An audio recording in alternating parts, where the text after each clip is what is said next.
சின்ன வயசு ஒரு 10 வயசு பையன் மாதிரி அவரு வந்து புறக்கணும் இல்லாமல் விழுந்து அப்படியே அவர் கூட்டுருக்கு என்ன சொல்றாரு, அவர் இறந்துட்ட மாதிரி சொல்றாரு. நாங்கள் எழுப்பி ஒன்றும் செக் பண்ணலாம், அப்படியே புறக்கணும் எல்லாம் போயிடுச்சு. அப்போ அந்த காலகட்டத்தில் ஒரு கை மட்டும் இந்த இடத்துலேருந்து நீட்டாக கை வந்து அவர் நெஞ்சில வச்சு எடுத்துச்சா அவர் உயிர் போச்சு. இந்த சுவாமி வந்து அங்க தவம் பண்ண இடத்த வந்து அந்த நீர் ஓட்டம் வந்து மினரல், அதோட சத்து ரொம்ப பவரானது. வாழ்ந்த போது சமாதி கட்டி சமாதியில வாழ்ந்து சமாதியில ஜீவ அடைஞ்சதுன்னா இது ஒண்ணுதான். அப்படியே இருந்து வெடிஞ்சு காலையில சுவாமிகிட்ட ஆசீர்வாதம் வாங்கிட்டு அவங்க திரும்பி போன கையோட தான் தெரியுது அவங்க வசிச்ச அந்த வீடு. பல இடத்துல வந்து கிரியையோட பயிற்சி கொடுக்கும் போது இந்த படத்தை வச்சு, ஐயோட படத்தை வச்சு பல பயிற்சியெல்லாம் நடந்து செஞ்சுட்டு இருக்கிறாரு. அந்த யோகத்தோட இது வந்து உலகம் முழுதும் இருக்கு.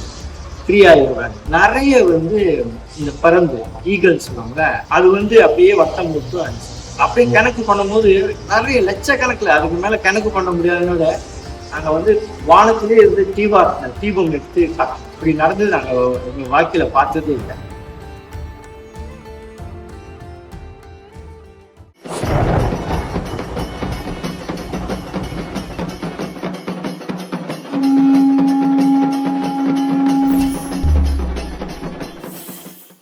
மலேசியா வழக்கமாக நம்மளுடைய சித்தன் போக்கு யூடியூப் சேனலில் தமிழ்நாட்டில் உள்ள ஜீவ சமாதிகளை பற்றி நிறையா பதிவிட்டிருந்தோம். முதல் முறையாக வெளிநாட்டில் உள்ள ஒரு ஜீவ சமாதியை பற்றி தான் இப்போ நம்ம பார்க்க போகிறோம். நம்மளுடைய சித்தன் போக்கு யூடியூப் சேனலை பார்த்துட்டு நிறைய நாடுகளில் இருந்து எனக்கு இமெயில் அனுப்புகிறாங்க.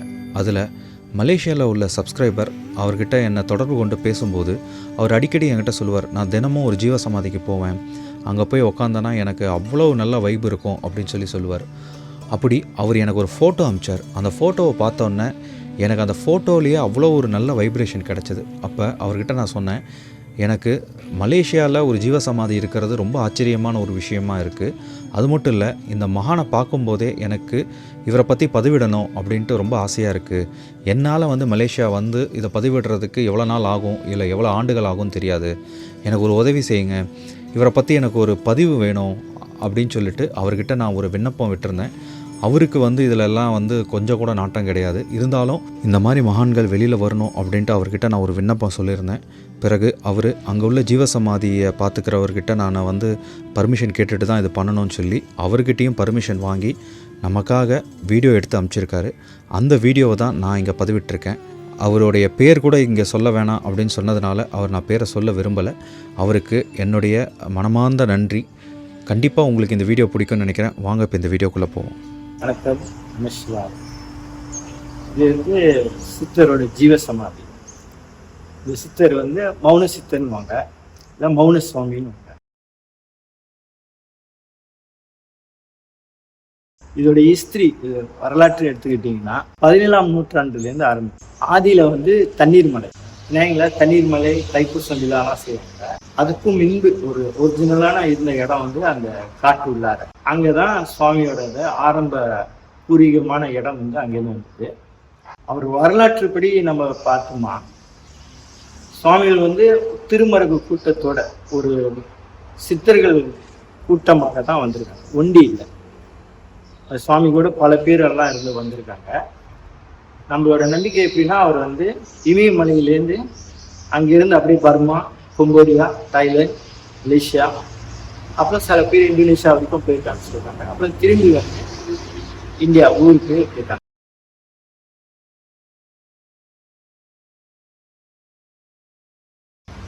பல பேரோட போயிருக்காங்க. சில பேர் வந்து அங்கங்கே ஜீவசமாதி அடைஞ்சிட்டாங்க. இப்போ நம்ம இங்கே உள்ள பிளேயிங் ஹிஸ்டரி படி அவங்க வந்து தண்ணீர் மலையில வாட்டர் ஃபால்ஸ் உட்காந்துருக்காங்க. அவங்க வந்து தவம் பண்ணிக்கிட்டே இருக்கிறாங்க திருமருகு கூட்டத்தோட. அப்ப அந்த பிரிட்டிஷ் காலகட்டம் வந்து முத இந்த தீவை பிடிக்கிறாங்க, எடுக்கிறாங்க.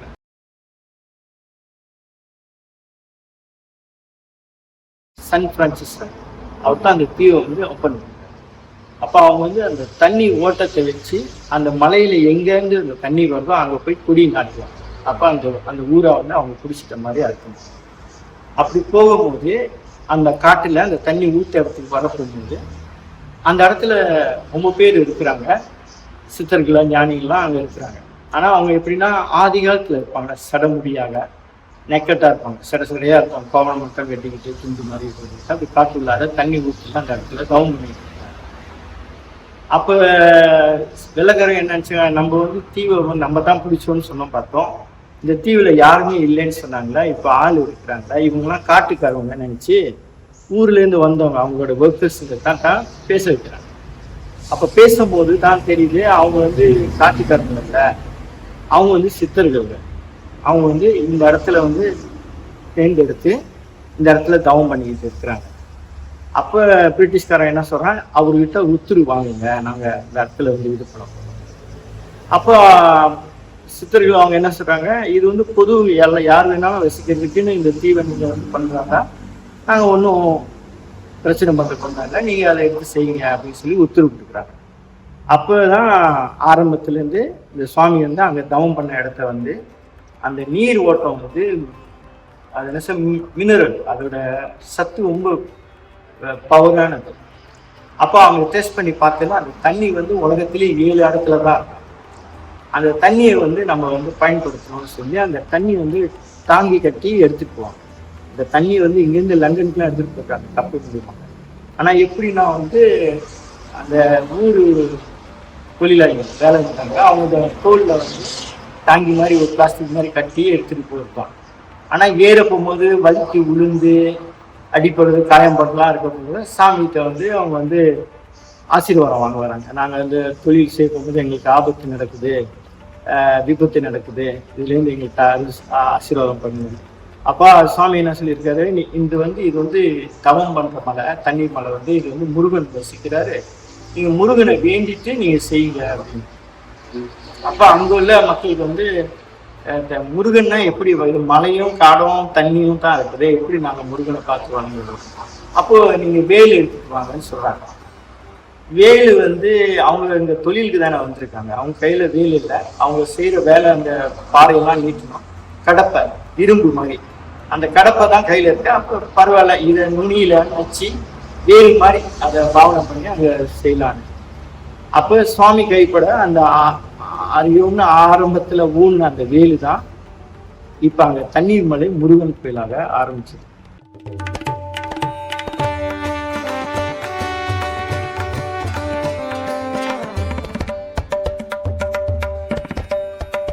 அது 4 ஓட்டத்தில் வந்து கடைசா அந்த இடத்த வந்து தண்ணி டேங்கிலே கட்டி எடுத்துக்கு ரொம்ப சிரமமாகவும் டேம் கட்டணும்னு சொல்ற ஒரு எத்தனையோ வருஷம் கழிச்சு அந்த இடத்துல டேம் கட்டுறதுக்கு ஆரம்பிக்கிறாங்க. அப்போ டேம் கட்ட போகும்போது சாமிகிட்ட தான் ஒத்துரு வாங்குறாங்க. அப்போ தண்ணீர் மலை கோயிலுக்கு தனியாக வேற இடம்லாம் நேர்ந்து பார்த்து செஞ்சிடுறாங்க. அப்போ சுவாமிக்கு வந்து வாழ்ந்த போதே இந்த சமாதியை வந்து கட்டுறாங்க. இந்த இடத்துல வந்து இது வந்து பாரமலைன்னு சொல்லுவாங்க. இந்த இடத்துல வந்து அவருக்கு வந்து வாழ்ந்த போது கட்டின சமாதி. மலேசியா ரெக்கார்ட்ல வாழ்ந்த போது சமாதி கட்டி சமாதியில வாழ்ந்து சமாதியில ஜீவ அடைஞ்சதுன்னா இது ஒன்றுதான்.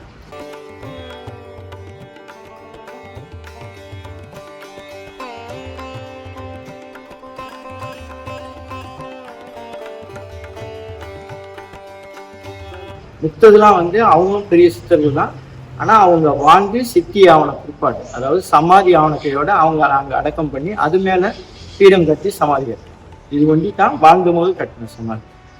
அப்புறம் அங்கிருந்து ஒரு 100 வருஷம் அப்புறம் தனியாக வந்து முருகனுக்கு இடம் கொடுத்தாங்க. அது முருகன் கோயிலுக்கு மேலே இன்னொரு இடம், அது பாறையாக இருக்கும் புகை, அங்கேயும் ரொம்ப காலம் வாழ்ந்துருக்குறாங்க. அப்புறம் அங்கே வாழ்ந்த போகும்போது அங்கிருந்து இது கட்டின போது இந்த இடத்துக்கு வந்து இப்படியே கணக்கு எடுத்துனா இதே 300 வருஷத்துக்கு. ஸோ வந்து 300 வருஷமா சுவாமி இருந்தாங்கன்னா சில பேருக்கு அது லோஜிக்கா, மனிதனோட வயசு 100 வயசு முடிச்சுச்சாங்க. ஆனால் சித்தர்களுக்கு வந்து வயசு இல்லை, அவங்களுக்கு 1000 வருஷம் கூட வாழ்வாங்க. அந்த மாதிரி பல கூற்றுகள் சுவாமியை பற்றி நம்ம கொஞ்சம் பிற்பாடு சில கூற்றுகள் நம்ம சேகரிச்சோம். எப்படின்னா சுவாமி வந்து எப்படி வந்தார் போனாருன்றதுல வந்து இவரோட திருமரபு வந்து ஞானானந்த சுவாமி. அது ஞானானந்த சுவாமி கூற்றுப்படி, அதாவது சுவாமி ஹரிதாஸ்கிரி சொன்ன ஒரு இதில் வந்து இவர் வந்து ஞானானந்த சுவாமி, இவருக்கு வந்து ஊரில் வந்து பல ஆசிரமங்கள் இருக்கு. அந்த மாதிரி இவர் ஒரு இடமா இருந்திருந்து வந்ததுல இவங்களோட கணக்கு வந்து அப்பைக்கே வந்து 1600 வருஷம் உள்ள கணக்கு அது சொல்றாங்க. அது நம்மளுக்கு அது தெரியல. நம்மளுக்கு இவரு வந்து மௌன சித்தர் மௌன சாமிக்கு தான் தெரியும். ஆனா அவங்க கூற்றுல வந்து இல்ல இது வந்து ஞானானந்த சுவாமியோட யுக்தான்னு சொல்லி அது கன்ஃபார்ம் பண்றாங்க. குறிப்பாடு கடைசியா ஞானானந்த சுவாமியோட வழிமுறையில வந்தவங்க சுவாமி ஹரிதாஸ்கிரி சில வாக்குமூலம் வந்து கொடுத்துருக்காங்க. இந்த மலையா முழுவதும் சுவாமி பரிராஜம் பண்ணியிருக்கிறாங்க. கோலம்பூர் 10 கேப்ல முருகன் கோயில ஊனுது, தண்ணி மலையில முருகன் சொல்லலாம் சுவாமி தான் அப்படின்னு சுவாமி ஹரிதாஸ்கிரியை வாக்குமூலம் கொடுத்துருக்காங்க. அப்போ சுவாமி ஹரிதாஸ்கிரியை வந்து கேட்குறாங்க, இது எப்படி, இது வந்து எப்படியோ நடந்து போனாச்சு, இது எப்படின்னு. அப்பதான் சொன்னாரு, இது வந்து இந்த சித்தரு அவரோட திருவாய் மூலமா சொன்ன விஷயம். ஞானிகள் வந்து பொய் சொல்ல போறது இல்லை, இது வந்து அவரே சுவாமியே சொன்னது. அப்போ நாங்கள் வந்து அப்பதான் இந்த கணக்கு வந்து நாங்கள் அப்படி எடுத்துக்கிட்டோம். ஆனா எங்களுக்கு வந்து அது தெரியாது. எங்களுக்கு வந்து இது வந்து ஒரு மௌன சித்தர் பினாங்களா இப்படி வாழ்ந்தாரு. ஒரு காலகட்டத்துல அவர் எங்க சமாதி பண்ணிட்டாங்க. நம்ம வந்து இப்ப வந்தோம், அவர் இந்த வாழ்ந்த போகும்போதுதான் நமக்கு அவர் யாரு எப்படின்னு தெரியாது. ஆனா அந்த சமாதி மட்டும் உங்க காலமா இப்படியே இருக்க போகும்போது நான் வந்து இந்த இடத்துக்கு வந்து காரணம் வந்து இந்த சமாதி பீடத்தை வந்து அப்போ வந்து ரொம்ப சின்னதா இருக்கும். எத்தனை வருஷம் சொல்லுது? நான் வந்த காலம் வந்து 1982. அப்ப எனக்கு வந்து 19 வயசு நிறைவாகல, 18-19 வயசு. அப்ப அந்த காலகட்டம் அப்பயே இந்த மடம் வந்து இருந்துச்சு. ஆனா சின்னதா இருந்துச்சு, குடில் மாதிரி இருக்கும், சமாதி இந்த மாதிரிலாம் இருந்தது. ஆனா ரொம்ப பாதுகாப்பு இல்லாதனால வந்து கொஞ்சம் டேமேஜ் ஆயிடுச்சு. ஸோ இந்த இதை வந்து நம்ம சீர்படுத்தணும், கொஞ்சம் கொஞ்சமா செஞ்சுதான் இவ்வளவு காலம் நம்ம எடுத்து பண்ணிட்டு வந்துட்டோம். இது வந்து 3 தடவை நான் வந்து திருப்பணி செஞ்சு கொண்டு வந்தேன். இதை கடைசி இது வந்து இந்த காலகட்டத்தில் 20லேருந்து நம்ம ஆரம்பித்தோம். அப்போ இது வந்து வேலை வந்து ஓரளவுக்கு நம்ம முடிச்சிட்டோம். ஆனால் நாங்கள் வந்து இதுக்கு வந்து முழுமையாக வந்து சித்தர் இருக்குன்னு சொல்லி கும்பாபிஷேகமும் அந்த இது நம்ம செய்யலை. இன்னும் கொஞ்சம் சில வேலை இருக்குன்னு சொல்லி விட்டுட்டோம். அது காலம் கனிய போகும்போது அதை செஞ்சுக்கலான்னு சொல்லி இருந்துட்டோம். இது எனக்கு தெரிஞ்சபடி இவரோட ஹிஸ்ட்ரி வந்து இப்படி தான் வருது. பல ரிசர்ச்சிங் பண்ணியிருக்கிறாங்க அது மூலியமாக. அதுக்கு வந்து ரிசர்ச் பண்ணி பார்த்தது சொன்னதெல்லாம் சில விஷயங்கள் வந்து இப்படி தான் சொல்கிறதுனால மோனஸ் வந்து இப்படி தான் வருதுனால நாங்கள் இதை வந்து குறிப்பாக நாங்கள் வந்து எழுதி வச்சுருக்கோம். ஆனால் கரெக்டாக அவர் வந்து எந்த டைம் என்ன டேட்டில் அவர் வந்து சமாதி ஆனாலும் சரியாக தெரியாது. அப்போ அவங்க கூட இருந்த காலகட்டத்தில் வந்து 1945 வரைக்கும் பார்த்தோம். 46லேருந்து அவரை பார்க்கல. ஏன்னா அந்த செகண்ட் வேர்ல்டு வார் வந்து 43-45 நடந்ததுல அப்போ வந்து டைம்ல வந்து ஒரு விஷயம் நடந்துச்சுன்னா அப்போ உள்ள காலத்துல வந்து அந்த அவங்க கூட வந்து சுவாமி கூட வந்து வடநாட்டு உள்ளவங்க பஞ்சாபி மாதிரி வடநாட்டுக்காரங்களும் சுவாமிக்கு வந்து ரொம்ப நெருக்கம் பார்த்துருக்காங்க. அப்போ இது வந்து காடு, இந்த இடம் பூரா காடு. அப்போ அவங்க வந்துட்டு போகும்போது பிளஸிங் வாங்கிட்டு இப்போ அவங்க வந்து வடநாட்டுக்காரங்க சுவாமி வந்து பாபாஜின்னுவாங்க. அப்போ பாபாஜி வந்து மௌனமாக தான் இருப்பார். இது வந்து ஜாடல் காட்டுவார், கை சைன் காட்டுவார், அவ்வளோதான். அப்படியே ரொம்ப முக்கியமாக இருந்துச்சுன்னா எழுதி காட்டுவார், அவர் பேச. அப்போ போகும்போது அவர் வந்து இன்னைக்கு நைட்டு இங்கேயே இருக்கணும், இது வந்து இருக்கணும், நீங்கள் இங்கே போகக்கூடாது, நீங்கள் நைட்டு இங்கேயே இருக்கணும்னு சொல்லிட்டார். அப்போ அவங்க கூட வந்து 12 பிள்ளைங்க எல்லாம் சின்ன சின்ன பிள்ளைங்க எல்லாம் ஒரு கூட்டமாக இருந்தாங்க. இது காட்டில் எப்படி இருக்கணும்னு சொல்லியாச்சு. ஆனால் அவர் கூட வந்த தலைவர் வந்து அவங்க கூட அவங்க குரூப்பில் ஒரு தலைவர் என்ன சொல்கிறார், இல்லை பாபாஜி சொன்னால் ஒரு காரணம் இருக்கும், ஒரு நைட் தானே நம்ம தூங்கலாட்டி கூட பரவாயில்ல, நம்ம வெடிஞ்சு போயிடுவோம் அப்படின்னு சொல்லிட்டு அன்னைக்கு நைட்டே அப்படியே இருந்துட்டாங்க. அப்படியே இருந்து வெடிஞ்சு காலையில் சுவாமிகிட்ட ஆசீர்வாதம் வாங்கிட்டு அவங்க திரும்பி போன கையோட தான் தெரியுது அவங்க வசிச்ச அந்த வீடு எல்லாம் தரமட்டம் ஆயிடுச்சு.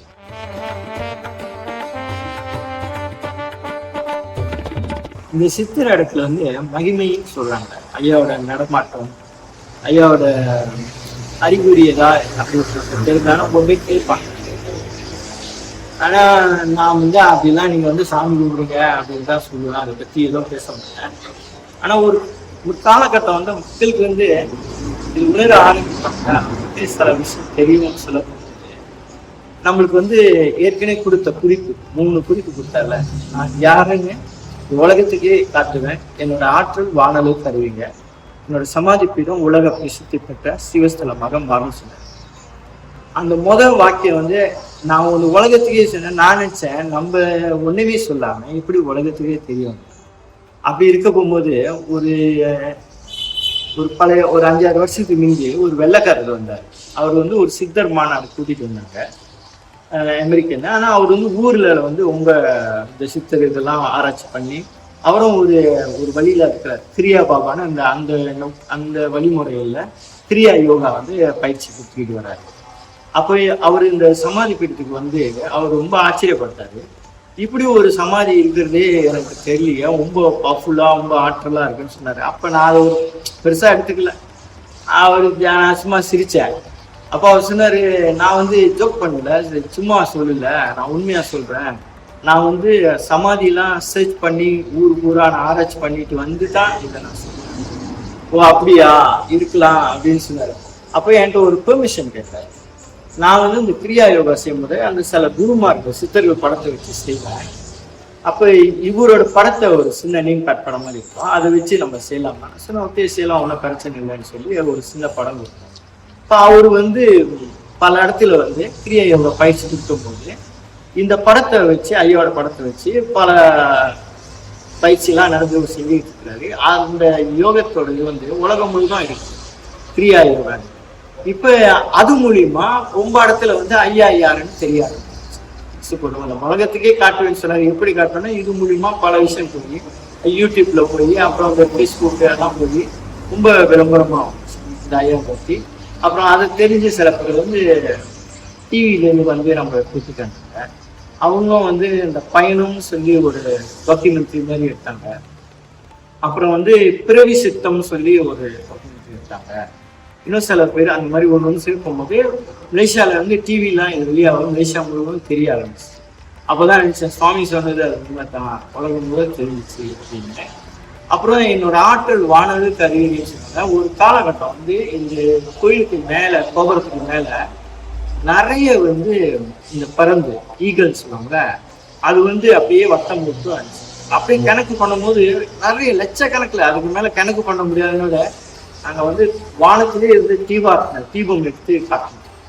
அது அவ்வளோ இது இப்படி நடந்தது நாங்கள் எங்கள் வாழ்க்கையில் பார்த்ததே இல்லை. ஆனால் எங்களுக்கு ஒரு ஆச்சரியமா இருந்துச்சு, ஏன் அப்படி நடந்துச்சுன்னா அதை பற்றி ஒரு ஆராய்ச்சி பண்ணும்போது ப்ரொஃபஸர்கிட்ட வந்து கேட்க போகும்போது ஆயுள் பண்ணுறதுல, இப்போ அவங்க வந்து ஆயுள் பண்ணுதுன்னு அவங்க என்ன சொல்கிறாங்கன்னா, அந்த பறந்தோட தலைக்குள்ளார ஒரு லிக்விட் இருக்கும். அந்த லிக்விட் வந்து ஒரு மேக்னெட் பவர் மாதிரி எங்க ஒரு பவர் வந்து ஆக்டிவேட் பண்ணிடுச்சுன்னா அந்த இடத்த வந்து வட்டம் போடும். ஆனா பொதுவா வந்து ஒரு 5-6 ரூபாய் போடும், 1-2 தான் போடும். லட்சக்கணக்கில் போடுறான். அது வந்து ஒரு லிமிட்டுக்கு அப்பாற்பட்டது நடந்திருக்கு. அப்பனா அந்த பவர் வந்து பிரபஞ்சம் வரைக்கும் கனெக்ஷன் இருக்குது. வானளவுக்கு அறிவிங்க சொன்னா அதுதான் அந்த கனெக்ஷன் வந்து லட்சக்கணக்கில் வந்து பிறந்து வந்து சுத்தது காரணமே அதுதான் அப்படின்னு அவர் அதோட குறிப்பு வந்து அப்படி சொன்னாரு. அப்புறம் மக்கள் வந்து ஒன்றும் இல்லாத இந்த இடம், யாரும் டிகிரி பார்க்கணும் சமாதிலாம் என்னன்னு தெரியாது, பயப்படுவாங்க. அப்படிலாம் வரமாட்டாங்க யாரும். திடீர்னு காலம் எடுத்து மக்கள் வந்து பஸ்ஸா இங்க யாத்திரைக்கு வருவாங்க, வழிபாட்டு வந்து சாமி கும்பிட்டு போகிறது, இந்த சித்தர் வழிபாடு எல்லாம் இப்ப தெரிய ஆரம்பிச்சதை விட அந்த மாதிரி ரொம்ப பேர் வராங்க. இந்த மாதிரி வராங்க.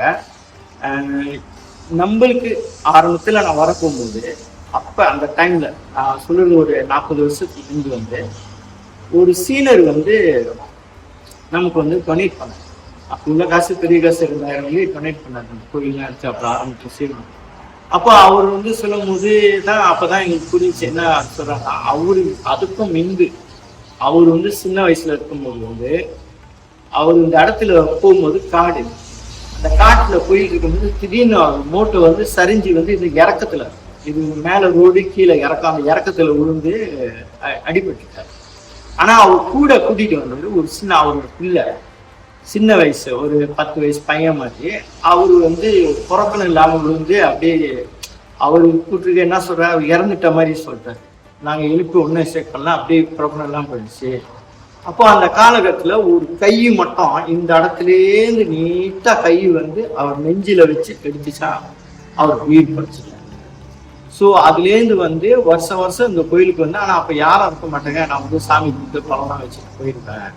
அப்புறம் நீ கொஞ்சம் டொனேஷன் வந்து வருஷம் அவர் குரு பூஜை காலத்தை விட்டும் அவர் வந்து நம்மளுக்கு வந்து 1000 வெள்ளி கலந்து கொடுத்தாரு. அதாவது இப்போ 2 வருஷமா அவர் வரல. அப்புறம் தான் நம்ம தெரிஞ்சுக்கிட்டோம் அவருக்கும் வயசாகி. ஸோ அந்த மாதிரி இதெல்லாம் வந்து ஒரு பெரிய மகிமை. நிறைய மகிமையான மாதிரி நிறைய இருக்கு. வந்து வேண்டிட்டு போறவங்களுக்கு உடனே நடக்கும். பல கஷ்டத்துல இருக்கிறவங்களுக்கு வந்துட்டு போனாங்கன்னா அவங்களுக்கு அந்த கஷ்டம்லாம் அப்படியே தவிடுபடியா. இது வந்து நம்ம சொல்லக்கூடாது, அவங்களா வந்து அனுபவிச்சு அவங்களுக்கு ஃபீல் பண்ணோம். இங்க வந்துட்டு போனாலே அவங்க இங்க வந்து உட்காரும்போதே அவங்களுக்கு வந்து ஃபீல் பண்ணும். ஏதோ ஒரு பெரிய பாரம் வந்து போன மாதிரி, ஒரு அழுத்தம் வெளியேற்ற மாதிரி, அவங்களுக்கு வந்து ஒரு நிம்மதியான உடம்பு பூரா லைட்டாயிருக்கும். ஒரு குணம் புரியாத ஒரு ஆனந்தம், இனம் புரியாத ஒரு ஆனந்தம் அவங்களுக்குள்ளார சுழந்து வரும். ஆனா எதுவும் மேஜிக் மாதிரிலாம் நடக்காது, பட் ஃபீல் பண்ணலாம் இந்த மாதிரி. ஸோ அந்த மாதிரி நிறைய நடந்துருக்குது. ரொம்ப பேர் வந்து அனுபவிச்சிருக்காங்க.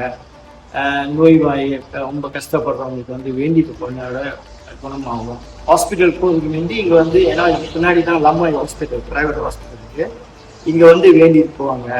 இந்த மாதிரி குழந்தை பாக்கி எல்லாரும் வேண்டிட்டு போனவங்க, குழந்தையே இல்லாதவங்கலாம் வேண்டி போய் ஒரே 6 மாசத்துல நடந்துருக்கு. ஒருத்தவங்க வேண்டிட்டு போய் 1 மாசத்துல குழந்தை மாதிரி நிறைய விஷயங்கள் இருக்கு. இப்போ வந்து இந்த இடத்துல வழிபாடு செய்யக்கூடிய முறைகள் வந்து நம்ம வந்து சித்த நெறியா இருக்கிறதுனால நம்ம புனஸ்காரமாக ரொம்ப சடங்கு சம்பிரதாயமா அப்படி போவாங்க. அதை வந்து கொஞ்சம் குறைச்சிட்டு ஆன்மீகமாக தியானம் பண்றது, தவம் பண்றது, முழுமையான பக்தி செய்யறது, அந்த மாதிரி ஆத்மார்த்தமான பக்தி செய்யறது, அந்த மாதிரி வழிபாடு தான் இங்க வழிபடுத்தும். அதனால வந்து இங்க அர்ச்சனை செய்யறதும் உபயோகம் அந்த மாதிரி தான் இருக்கு. அவங்கவுங்க வருவாங்க, அவங்க கையால ஒரு தீபம், ஒரு ஜோதியை ஏற்றி வச்சுட்டு அந்த ஜோதியை தொட்டு வணங்கிட்டு அவங்க தியானம் பண்ணுவாங்க. அந்த மாதிரி தான் நம்ம சொல்லி போறோம். ஆனா அதுக்கு மிந்தி வந்து இந்த இடத்துல வந்து அந்த குரு மார்க்கத்துல உள்ளவங்க, குரு வழிபாடு, தியான வழிபாடு, ஆன்மீக சிந்தனை உள்ளவங்க அவங்க வேண்டிதான் வருவாங்க. பொதுமக்கள் வரமாட்டாங்க. பொதுமக்களுக்கு இதை அவங்களுக்கு ஒரு அச்சுறுத்தமா இருக்கும், காடா இருக்கும். அதோட 2வது யோகத்து மார்க்கமா இருக்குல்ல, அதனால வந்து பொது குடும்பத்தில் உள்ளவங்க வர்றது வந்து அப்படி பரவுது. ஆனா அந்த தியானம் செய்யறவங்க, சித்த மார்க்கம், குரு மார்க்கத்தில் உள்ளவங்க ரொம்ப பேர் அவங்க பாட்டுக்கு வந்து ரொம்ப சிறப்பான விஷயம்னு சொல்லிட்டு போவாங்க. ஆனா இப்ப இடைக்காலத்துல எல்லா மக்களும் திரண்டு வராங்க, எல்லா நிலையில உள்ளவங்களும் வராங்க, சீனர்களும் வராங்க. சீனர்களுக்கும் சில யோகா அந்த மாதிரி இது தெரிஞ்சு ரொம்ப பேர் வந்து நம்மளுக்கு உதவி செஞ்சிருக்காங்க. தொடர்ந்து தியானம் பண்ணிட்டு அந்த மாதிரிலாம் போறாங்க. இப்ப நம்ம வந்து ஒரு நெறியில இருக்கும் போது நம்ம ஆரம்பத்துல வந்து அருட்பெருஞ்சோதி ராமலிங்க சுவாமியோட இதுல நம்ம ரொம்ப அது மனசுல ரொம்ப ஆழமா இருந்தது. ஆனா நம்ம இந்த சன்னிதானத்துக்கு வந்தோட இவர் தான் நம்மன்னு சொல்லி அப்படி இருந்துட்டோம். நம்ம மானசீகமா நம்ம மனசுல வந்து வள்ளலார ஜோதி படிச்சுக்கிட்டு அப்படி இருப்போம். ஆனா ஒரு காலகட்டம் அது ஐயா நம்மளுக்கு உத்தரவு கொடுத்தாருன்னா நம்ம வந்து ராமலிங்க சுவாமி வந்து இங்க ஒரு பீடம் அவருக்காக ஒரு திருவுருவத்தை அமைச்சு அவருக்கு வள்ளலார் ஜோதி வழிபாடு செய்வோம்னு நான் நினைச்சிருந்தேன். ஆனா வந்து அது ரொம்ப நாள் ஆச்சு, அது இன்னும் வரல. ஆனா திடீர்னு ஒரு இந்த வருஷத்துல ஒரு 6வது மாசம் அந்த மாதிரி ஒருத்தர் வந்து சொன்னாரு, அவரு வந்து ஜோதி வழிபாடு செஞ்சு வச்சு இது பண்ணி, ஆனா அதெல்லாம் கொஞ்சம் ரொம்ப நாள் அவங்க வீட்டுல உறவுக்காரங்க வந்து இறந்துட்டு கையோட அதை எடுத்து செய்யறதுக்கு ஆள் இல்லாம அதை அப்படியே விட்டுட்டாங்க. அதை வந்து நான் ரொம்ப இடத்துல கேட்டு கொடுத்தேன், அது யாரும் வந்து இது பண்ணல, நீங்க வந்து இங்க எடுத்து வச்சுக்கிறீங்களான்னு கேட்க போகும்போது நான் சொன்னேன், ஓகே பிரச்சனை இல்லை, வள்ளலாருக்கு ஒரு ஜோதி ஏற்றிருக்கேன்னா அதுல என்ன வந்துட போகுதுன்னு சொன்னேன். அப்போ அதுக்கு நமக்கு ஸ்பான்சர் பண்றவர் நன்கொடை செய்யறது, சுவாமி நம்ம சும்மா வச்சிருவோம்னா அவருக்குன்னு ஒரு பீடம் செய்வோம், நல்லா அழகா செஞ்சு சிறப்பாக செய்வோம் அப்படின்னு சொன்னதுனால நான் ஒன்றும் கவலைப்படுவேங்க, நான் அந்த செலவுலாம் நான் பார்த்துக்கிறேன்னு சொல்லி இப்போ இந்த வள்ளலார் பீடத்தை கட்டி சுற்றி அவருக்கு ஒரு அமைப்பெல்லாம் செஞ்சு இப்போ பெயிண்டிங் வேலை வண்டி தான் கொஞ்சோண்டு இருக்குது. அது இந்த மாதம் முடிஞ்சு ஜனவரியில் 4ஆம் தேதி அவருக்கு வந்து ஓப்பனிங் செய்கிறோம். அவருக்கு வந்து ஜோதி வழிபாடு செஞ்சு இந்த இடத்துல வந்து தொடக்கி வைக்கிறோம். அதனால வள்ளல் பெருமானோட ஆற்றல் வந்து இங்கே முழுமையாக இருக்கு. அது ரொம்ப பேர் சொல்லியிருக்காங்க. அது சில பேர் இந்த ஆழமாக உள்ளவங்க, இந்த ஆன்மீகத்தில் உள்ளவங்க, அவங்களுக்கு சொல்லுவாங்க இந்த ராமலிங்கோட சுவாமியோட இது வந்து இங்கே உணர்த்தல் ஏற்படுது. ஆனால் நான் என்னன்னா மறைமுகமாக நான் எப்பவுமே மூலஸ்தானத்தை தியானம் பண்ணேன்னா என்னோட மகாமந்திரம் வந்து ராமலிங்க சுவாமி சொன்ன அந்த அருட்பெருஞ்சோதி மகாமந்திரத்தை தான் நான் ஜெபிச்சுக்கிட்டே இருக்கேன். அந்த ஒரு ஆற்றலாம் என்னன்னு தெரியல, இங்கே வந்து கடைசியாக வள்ளல் பெருமானோட அமைப்பே இங்கே வந்து அமையுது. இது சிறப்பாக எல்லாருக்கும் அந்த ஜோதி வெளிப்பாடு. ஏன்னா சித்தர் மரபில் வந்து நானும் ஒரு சித்தனடின்னு சொல்லி வள்ளல் பெருமான் சொல்லியிருக்காரு. ரொம்ப பேர் வந்து சன்மார்க்கத்தை நெறி வேறையும் சித்தர் நெறி வேறையும் பிரிச்சுட்டாங்க. ஆனால் ராமலிங்க சுவாமி அருள் ஜோதி சிவம் சிவம் சிவம் சொல்லி ஜோதி என்று சிவம் தான்ன்றத ஆணித்தரமாக சத்தியம் பண்ணி சொல்றாரு. அந்த சிவத்தை வந்து உணர வைக்கிறதுக்கு தான் சித்தர்கள் செஞ்ச அந்த தவ நடை. ஆனால் சித்தர்கள் வந்து பரிபாஷையில வச்சிருந்தாங்க. ஏன்னா அவங்க வாழ்ந்ததெல்லாம் வந்து 2000-3000 வருஷத்துக்கு முந்தி அந்த காலத்துக்கு தகுந்த மாதிரி அதை சொல்லி வந்தாங்க. இந்த கலியுகத்துல இப்ப நம்ம வாழ்ந்த ஒரு காலகட்டம் ஒரு 200 வருஷத்துக்கு முந்தி ராமலிங்க சுவாமி வந்து இதை வெளிச்சத்துக்கு கொண்டுட்டு வந்துட்டார். தெல்ல தெளிவா எல்லாருக்கும் அந்த உணரணும். தெல்ல தெளிந்தது ஜீவனி சிவலிங்கன்னு சொன்ன மாதிரி இது வந்து அருள் ஜோதி தான் நமக்குள்ளார இருக்கிற உயிராக இருக்குது. இந்த அருள் ஜோதி தான் பிரபஞ்சம் முழுவதும் நிறைஞ்சி இருக்குதுதான். இந்த அருள் பேராற்றல ஜோதி தான் சிவம் என்பதும் உணர்த்தினார். இதை வந்து எல்லாருக்கும் உணர வைக்கணும்னு சொல்லி தான் இந்த காலகட்டத்துல இந்த சித்தர்கள் ஞானிகள் செய்யறதுதான் இது வெளிப்படுத்தி வருது. இது வந்து நம்ம ஏதோ செய்யறதுல நம்ம ஒரு கல்வியாங்க இருக்கிறோம். ஆனா அது வந்து அந்த காலம் வந்து நடக்க போகும்போது சுவாமி நம்மளோட சித்தர் மௌன சித்தர்கள் இதையே வெளிப்படுத்தி கொண்டு இருக்கிறார். இதுதான் நான் உணர்றேன். நம சிவாய.